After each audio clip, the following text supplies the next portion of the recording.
Les uns sont imposants, les autres plus petits. Dans le ciel, sur les façades, les drapeaux chinois côtoient ceux de Hong Kong, ornés d'une fleur blanche.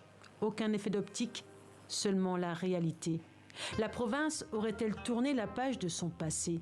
Le 30 juin 1997, alors que minuit sonnait, Hong Kong passait de la couronne britannique à la souveraineté chinoise.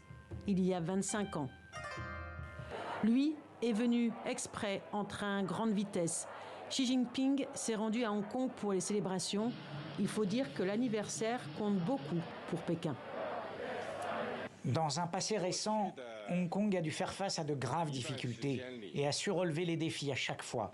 Après avoir traversé la tempête, Hong Kong renaît de ses cendres et émerge avec une robuste vitalité. Pour beaucoup à Hong Kong, le cœur n'y est pas. Pourtant, ils étaient pleins d'espoir en 1984, lorsque la déclaration sino-britannique mettait fin à 150 ans de domination coloniale. Le principe un pays, deux systèmes promettait un haut degré d'autonomie pour la région. La Chine devait garantir les libertés fondamentales. Elle en a décidé autrement.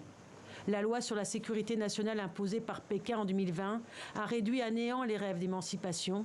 Certains opposants parlent de récession démocratique. Pour éviter tout embarras, la sécurité a été renforcée encore un peu plus. Cette année, la visite du président Xi Jinping à Hong Kong fait sensation. La sécurité est beaucoup plus forte que les années précédentes, ce qui n'est pas toujours simple pour les citoyens. Il s'est passé beaucoup de choses ces dernières années. Donc nous, les citoyens, nous nous sentons un peu instables mentalement.